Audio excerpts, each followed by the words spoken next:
I'm going to show you some different myths of what we think we need to do with hooping and what we actually need to do with hooping. So grab a hoop and let's do this. All right, stick to the end because I have some extra hooping tips that are going to be super helpful along the way. So a lot of people, when we start hooping, so this is waist hooping, right? Core hooping on, this may not be easy to do, especially if you haven't started in a while.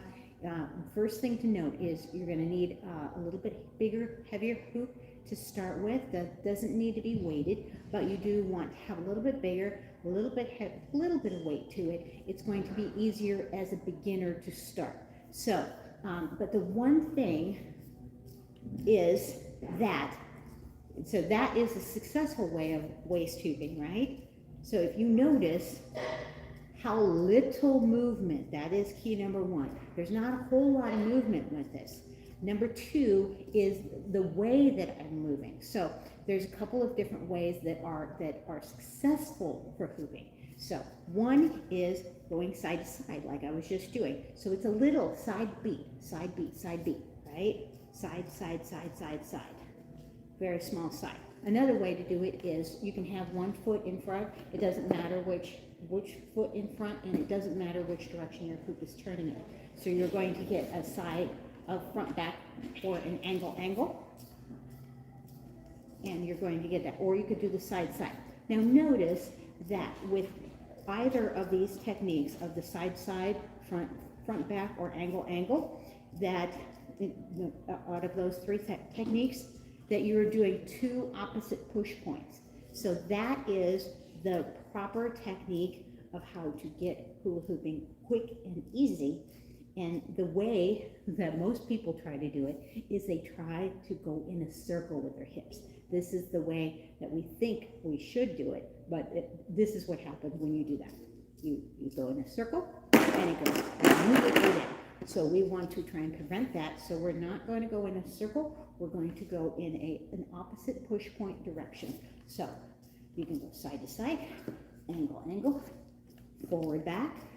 So forward back looks like this from the side. And notice also that it is a very small, quick movement. Now, the whole technique of this, now here's your excellent bonus part. The bonus tip, since you stayed till the end, is that you're going to do this beat consistently. So it's a beat. So you can practice this without your hoop at all. So you can just hold your hoop and just get this beat going.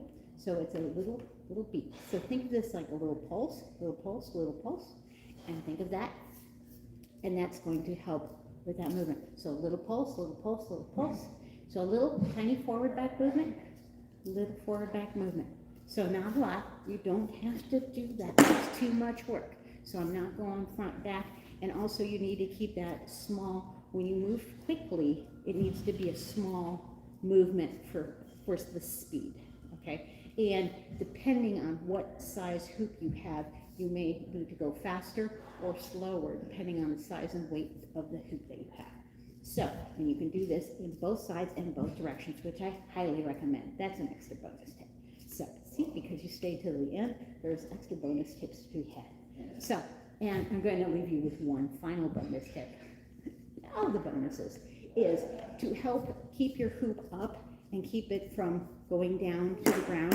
When you slow down, it goes down. So what you want to do is not only speed up, which is one of the recovery techniques. There's 3 recovery techniques. One is to speed up, but my favorite one is the third recovery technique, and that is to turn in your hoop. So you find the direction that your hoop is going. If I'm going this way, I'm going to turn little baby steps in that direction. Now, if my hoop is spinning in the other direction, I'm going to take the little baby steps in that direction. You're going to notice when you try this at first, your hoop is going to want to go down. It's going to want to fall to the ground. It's going to feel like it's going a lot slower. It is going a lot slower. And it's going slower, and I personify the hoop. The hoop's waiting for you to catch up with it. So it's giving you a little bit of leeway so you can get it and be less frustrated. So try those techniques and see how quickly your hooping can improve when you don't go in a circle and you do go in opposite push points. So try that little technique and try those extra bonus techniques and see how that improves your hooping. Shay Rippinger of Hip The Hoopla. If you want to learn more techniques, subscribe to the channel. And then also there's a free class. There's a link for a free class that you can try with hooping. Also get a good hoop, something that works well for you. So try that free class. And if you're really interested in learning hooping, I have a membership called the Happy Hooping Habit, and you're welcome to join that if you like.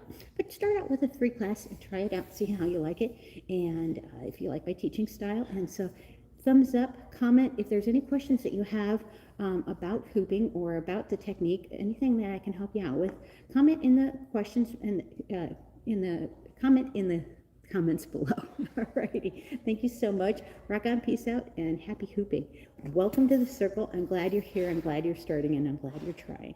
So keep going, keep rocking, keep hooping. All right.